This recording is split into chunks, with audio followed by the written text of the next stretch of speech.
Tu empresa puede tener un seguro que protege tu vida y tú no lo sabes. ¿No te lo dijeron?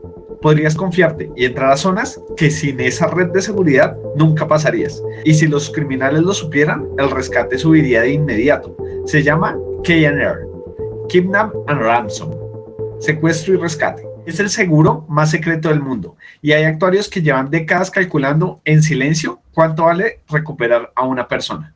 El 6 de diciembre de 1973, en Campana, Argentina, Víctor Samuelson, gerente de la planta ESO Zapa Argentina, fue capturado mientras almorzaba en el comedor de la empresa por el Ejército Revolucionario del Pueblo, ERP. Lo que siguió fueron casi 5 meses de cautiverio y negociación.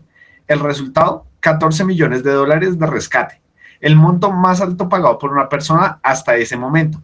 Exxon pagó, Samuelson regresó, y en los archivos financieros de la compañía quedó registrado el costo más insólito que ningún controller había presupuestado jamás. Ese caso no era el único. En los años 70, el secuestro de ejecutivos de multinacionales era una epidemia en Latinoamérica y en partes de Europa, especialmente en Italia. Y las grandes corporaciones tenían un problema idéntico. Sus filiales operaban en zonas de riesgo. Sus ejecutivos viajaban constantemente y no había ningún mecanismo estructurado para frenar una crisis de ese tipo.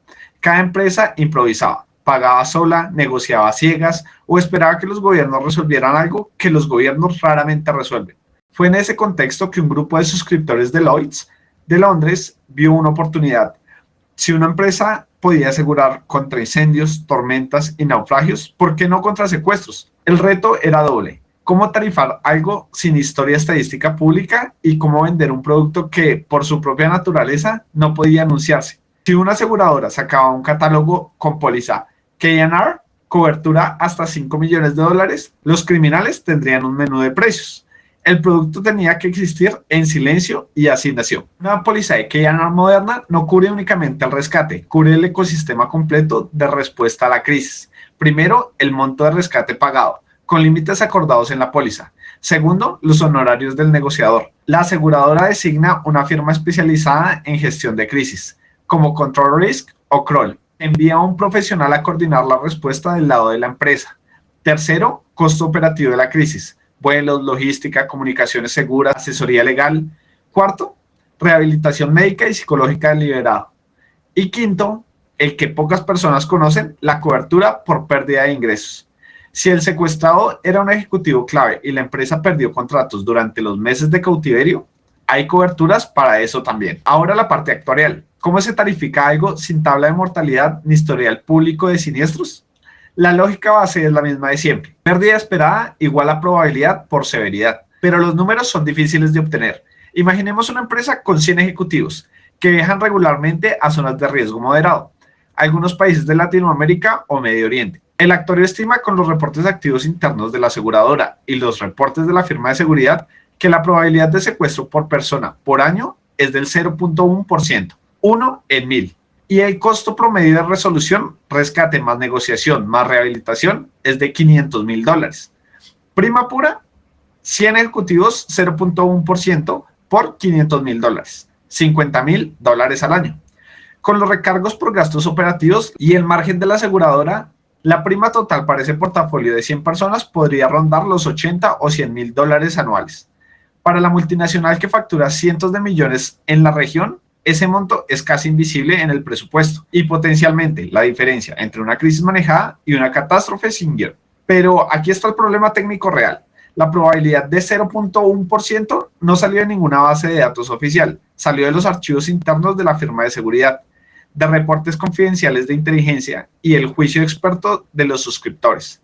Es la misma situación que la del satélite. Sin ley de grandes números, sin historial público de siniestros, la tarifación es criterio experto aplicado con rigor técnico, no ciencia pura. Y ese criterio cambia mes a mes con la situación política de cada región, lo que hace del K&R uno de los seguros con mayor revisión de tarifas del mercado. El detalle incómodo es que una crisis de K&R, quien controla la negociación no es la familia del secuestrado, no es la empresa, es la aseguradora. a través del negociador que designó. Y el objetivo del negociador no es pagar el rescate que piden los criminales, es pagarlo lo más tarde posible y lo más bajo posible. No porque no le importe la vida del secuestrado, al contrario, la negociación profesional salva más vidas que la improvisación, sino porque la aseguradora tiene un interés legítimo en que el monto final sea razonable. Algunas pólizas tienen sublímites explícitos. Si el rescate negociado supera el límite acordado, la empresa asume el exceso. Eso alinea incentivos. Ni la empresa ni la aseguradora quieren pagar de más. El segundo detalle es la paradoja central de todo el mercado. El secreto es la parte del producto. La póliza K&R incluye invariablemente una cláusula de confidencialidad que le prohíbe al asegurado revelar la existencia de la cobertura. No solo el monto, sino la existencia misma del seguro. Si viola esa cláusula y los criminales se enteran de que su empresa tiene K&R, la aseguradora puede negarse a pagar el siniestro. Es el caso más radical del riesgo moral que existe de los seguros. La sola divulgación de que estás cubierto crea el siniestro que querías evitar. Y el actuario que modela el riesgo le resulta casi imposible separar los datos de empresas aseguradas de las no aseguradas, porque las aseguradas guardan silencio por obligación contractual. Hay un detalle que cierra el círculo. El mercado K&R global se estima entre 1.600 a 2.640 millones de dólares en primas anuales. Esa cifra no tiene fuente oficial porque no puede haberla. Lloyd's no desglosa las primas del ramo y las empresas que compran la póliza no lo reportan en ningún estado financiero. El único segmento de la industria aseguradora donde la opacidad no es un defecto del mercado, es una condición de funcionamiento. Sin secreto no hay seguro. Sin seguro, las empresas negociarían a ciegas y pagarían más. La confidencialidad, paradójicamente, reduce el costo total de los rescates a nivel global. Recapitulando en una frase, se asegura un secuestro calculando la pérdida esperada con los datos que no son públicos, incluyendo la póliza de un negociador profesional que gestiona la crisis, y blindando todo con una cláusula de confidencialidad que convierte el secreto no en una consecuencia del seguro, sino en el mecanismo que hace que funcione. ¿Y el próximo reto? Imagina una empresa que despertó un martes, abrió sus computadoras y encontró todos los archivos cifrados.